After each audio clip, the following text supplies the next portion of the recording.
الأغنية هي آلة الزمن اللي كلنا بندور عليها. جملة اترددت على لسان حسن فخر الدين، أحد شخصيات مسلسل ريب، عشان يعبر عن مزيج من النوستالجيا والأغاني وما يستدعيه من مشاعر الراحة اللي عايزين دايما نعيشها في الماضي أو بنتمنى نعيشها.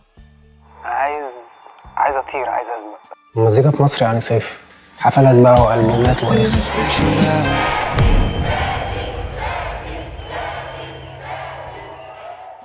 هو كان في حد سمعنا ولا ايه؟ لا، ده احنا كنا بنفضفض مع بعض. يا جدعان، هو حد يفهمنا غلط؟ احنا ما نقصدش اي حاجه والله. لا، ده انت شكلك لا يا عم، انت هتوديني في داهيه. ده كلام ابن عم حبيبي. يا عم احنا في داهيه.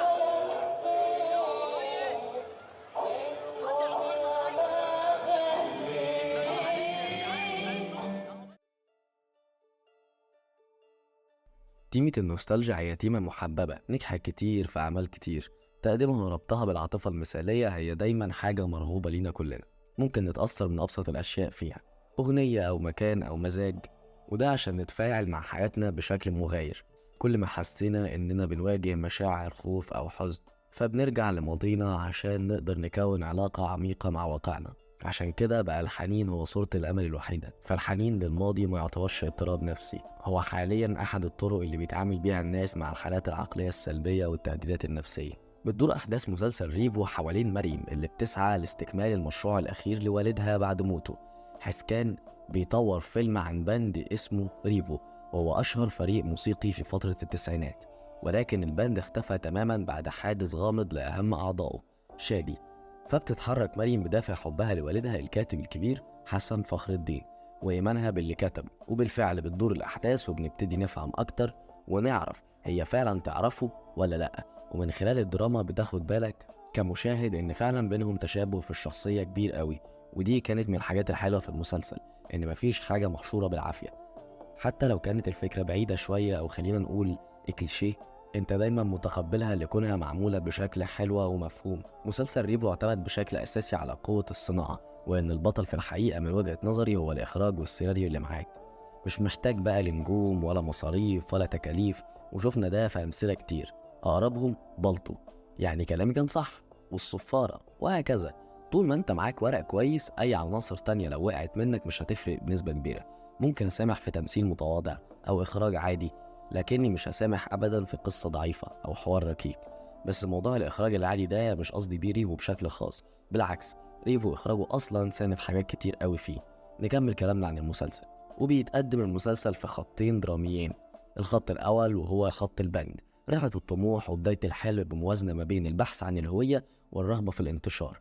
فكانوا بيقدموا أغانيهم في النادي، في الجراج، حتى فوق الأسطح. ومعانا عامل محرك أساسي يعتبر وهو علاقة الحب بين شادي وياسمين، وتعتبر هي المحرك الأساسي لتطورهم وتكوينهم، كما إنها أصلا سبب رئيسي لانتهاء حلم البند.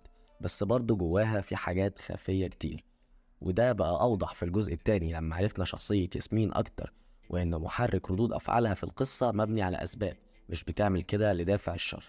أما مروان أحد أعضاء الفريق عنده علاقة معقدة مع ماضيه، وهي علاقة ليها جوانب متعددة بترتبط بقصة حب فاشلة وبحلمه في البند، اكتئاب ومحاولات انتحار متكررة، وكأن حياته توقفت على البند وبس. وطبيعته الخجولة اللي استحوذت عليه كنقطة ضعف هي اللي خلته مش قوي بما فيه الكفاية انه يواجه شعوره بالذنب ده.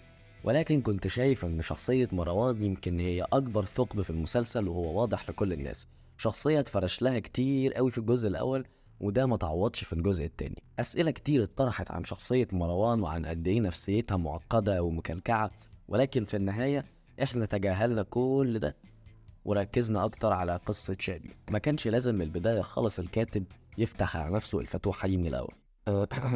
لو لسه مش عامل لايك للصفحة ما تنساش تعمل لايك للصفحة على الفيسبوك عشان تتابع كل جديد هناك. بس كده تعال نكمل.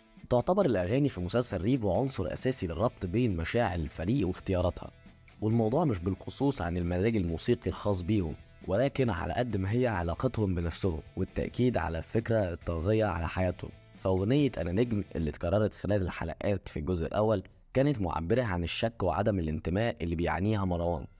يمكن ده مش مكاني او الزمن ده مش زماني. كذلك ما بين الطموح الكبير والوصول لما كان بيغنيها شادي. فعندك في مراحلهم الزمنية المختلفة كانت كلماتها رابطة ما بين ماضيهم وواقعهم، حيث إن في تحولات في حياتهم وكأن هاجس عدم الوصول والفشل اتحقق. فأكثرهم نجاحا على المستوى المهني وهو مدحت أباظة عازف الجيتار اللي كان بيشتغل مع حسام حسني، تحول إلى صورة نمطية يسير وفق العزلة والفقر والتشدد. وعندك ماجد جورج اللي اختار طريق الهجرة. كلهم في النهاية بيحاولوا يلاقوا طرق مختلفة عشان يهربوا من حقيقة تفرقتهم، ولكن بظهور مريم في حياتهم كلهم بيتعرضوا لصدمة وإجبار على المواجهة، وده اللي بيبقى أوضح دايما في الجزء الثاني. والمسلسل بشكل كبير بيحاول يفكرنا بآيس كريم في جليم، وده واضح من ظهور حسام حسني في المسلسل بشخصيته الحقيقية ودوران الأحداث في التسعينات وتشابه القصتين بين شادي وسيف. الاتنين بيسخروا حياتهم كلها للفن اللي بيحبوه من غير اهتمام لأي حاجة تانية. ولو حابب تعرف أكتر عن آيس كريم في جليم تقدر تشوف حلقة الصديق خالد نبيل، كان اتكلم عن الفيلم بشكل كويس قوي. زي ما قلت سيناريو محمد ناير كان مميز وكان مكتوب بشكل حلو قوي، ومن وجهة نظري هو اللي سند مشاكل كتير كانت موجودة في المسلسل. مشاكل على هيئة تمثيل كان متكروت بنسبة كبيرة، ولكني في النهاية كنت ملاحظ اجتهاد من الممثلين بشكل كبير. أما بقى عن الموسيقى التصويرية لساري هاني، فأنا في الحقيقة بشكل خاص بحب مزيكة ساري هاني من زمان قوي، من أيام ما كان لسه بيعمل أغاني مع كاروكي من فترة للتانية.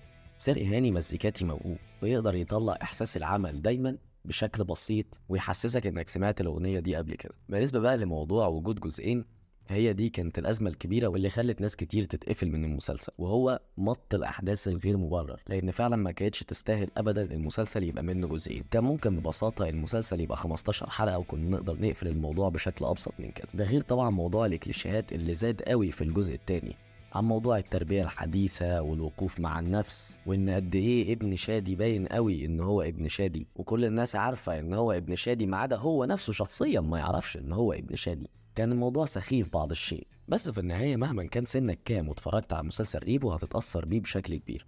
المسلسل مش مجرد لعب على أوتار النوستالجيا زي إعلانات وبرامج كتير بتحاول تعمل ده في الفترة دي، ولكن هو حالة هتدخلك غصب عنك جوه شريط ذكرياتك. واحسن حاجه اتعملت هو الجمع بين الاجيال كلها، والدليل ان كله حب المسلسل وحرفيا كل الفئات العمريه، وكان الكارت اللي تم استخدامه هي الاغاني. وزي ما قلت اغنيه انا نجم اللي ممكن تتغنى في اي وقت، لان الاغنيه هي تعتبر آلة زمن تقدر تمر بين كل الاجيال. ولكن المسلسل كان بريليت اكتر مع جيل الثمانينات اللي حسوا بالمسلسل بشكل كبير. وبس كده، ده كان كل اللي عندي عن مسلسل ريبو. لو عجبتك الحلقة ما تنساش تعمل لايك وسبسكرايب وشير، وطبعا رأيك في كومنت، وتقول لي ايه اكتر حاجة ايجابية كانت في المسلسل واكتر حاجة سلبية كانت في المسلسل وما عجبتكش. بس كده، شكرا.